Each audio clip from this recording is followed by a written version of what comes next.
Hi, my name's Cameron Carlson from the Anime. Hi, I'm here with Lauren Landa. Yes. How are you doing today? I'm doing good. How about you?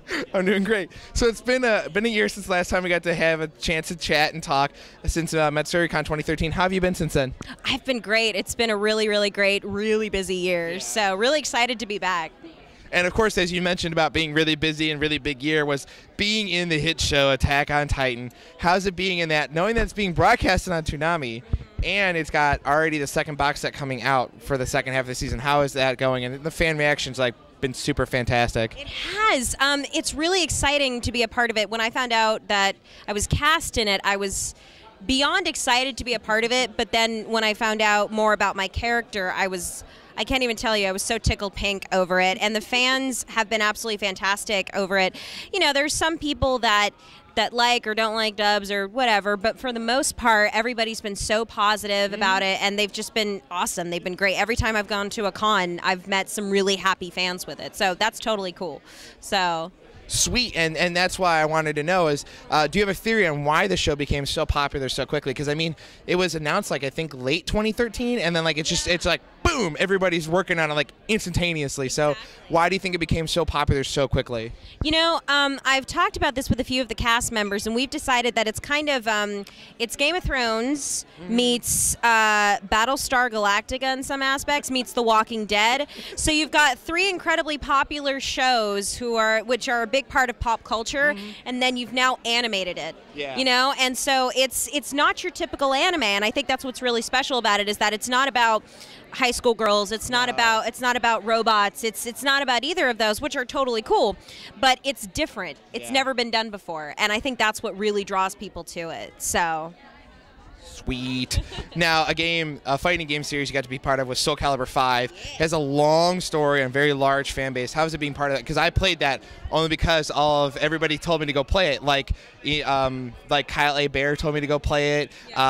Richard Epcar told me to go play it. And then I heard Yuri was in it and Laura. I was like, this is awesome to hear all our friends going, ha, ha, ha, ha, die. That was a lot of fun. So how is it being part of that whole Soul Calibur franchise, knowing that it had 4 other really large games and a really large, nice cast of characters? It was awesome, especially since my character wasn't in the original games. So it was special that she was one of the new characters, and the fans accepted her. You know, they accepted her into their lives, which was very much appreciated.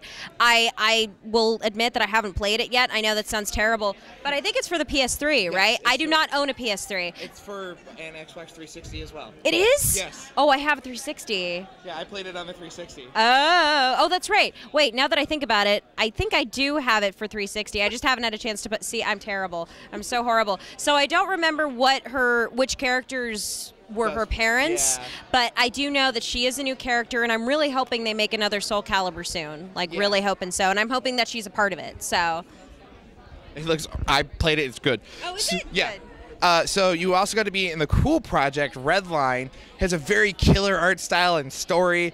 And how is it like being on that production? Because your character was quite entertaining, to say the least. Considering the line that came out of one of the generals was, "There's nothing more than rejected striptease models." Or I think in the English dub we put those. Rejected not rejected cosplayers. They were wannabe cosplayers from a porno. And I thought that was absolutely brilliant. I was actually flattered by that comment. Redline was awesome to be a part of because one of my favorite directors is Alex Von David, who was also the director on Madoka Magica and so many other great projects. Yeah, and Redline was so cool because it's 100% hand-drawn. Ooh. Yeah, it's beautiful, and it's an awesome film. The music in it is fantastic.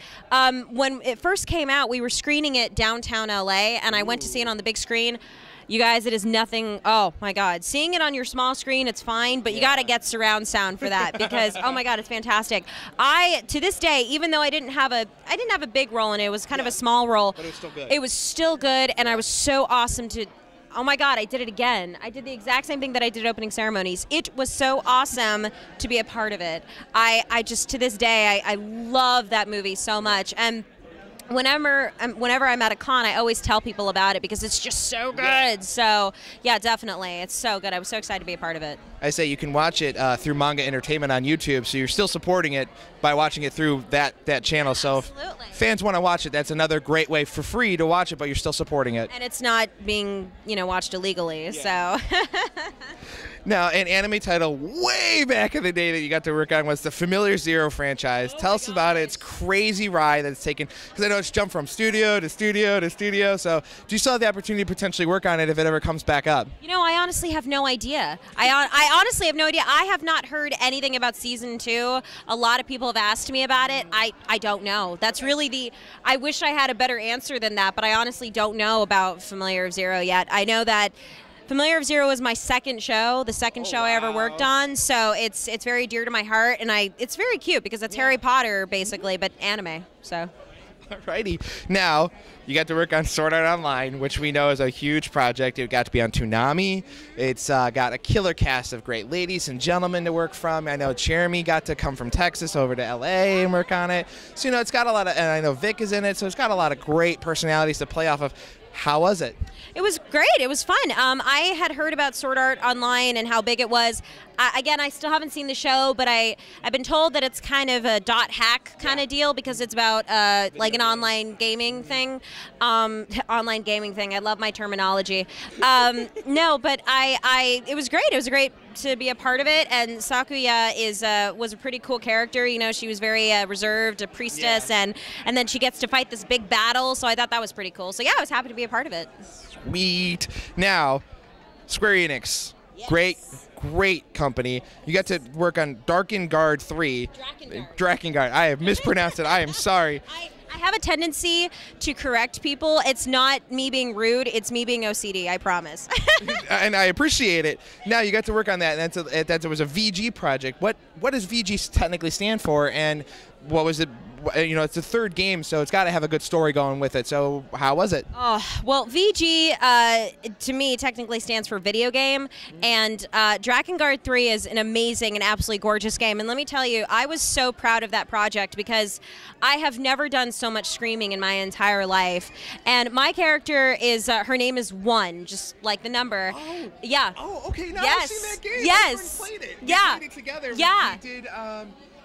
We did the first ending together. Okay, so you've seen me then. Yes, I have seen 1. So pretty much 1 is the big bad at the end of the game, and she fights the main character 0, and she starts off as a very reserved character. They're sisters. She starts off as very reserved, and then just something snaps, and she just goes crazy. And she's got this really, really, really big dragon named Gabriel. Yep. So I thought that was awesome. So you got dragons, and then you got girls fighting each other. I mean, what else do you need? Seriously. But I got the camera guy laughing. Sorry, John, I'm distracting you.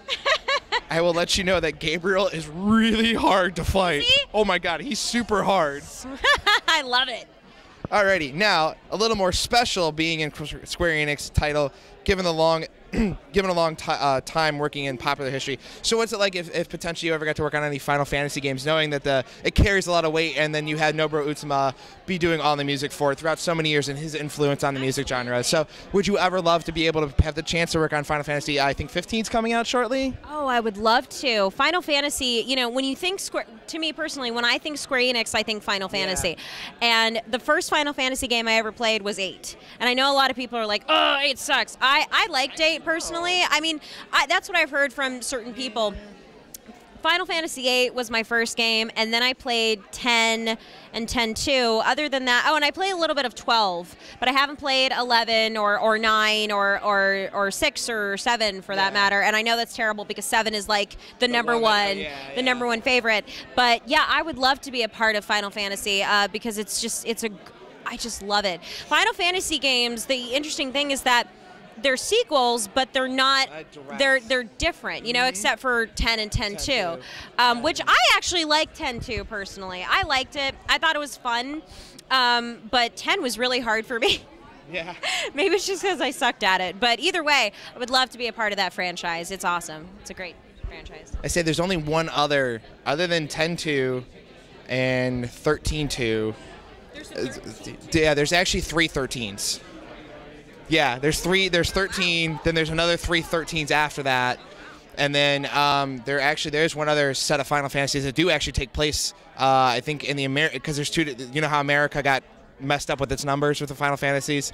Yeah. Some of the Americans actually don't actually follow each other like they're supposed to in the Japanese version. Oh wow, really? Yeah, there's I think it's 3 and 4 or 5 and 6 are supposed to follow each other actually. Oh, wow. Yeah, so on that note, you also have a lot of projects that you're currently working on, potentially, that you want to discuss, because we all know about those pesky NDAs. Yes, and those are actually going to get in the way because I'm working on a couple of different projects. I unfortunately can't talk about any of them, so it sucks, but once they're out, then you can definitely, hear about it. But yeah, right now, unfortunately, not a lot of projects I can talk about, but a lot of cool projects. All right, well, we'll look forward to that when we can talk about them. Absolutely. All right, now, are there any ways that fans can keep up with you on the net? And also a final message for all your wonderful fans watching right now.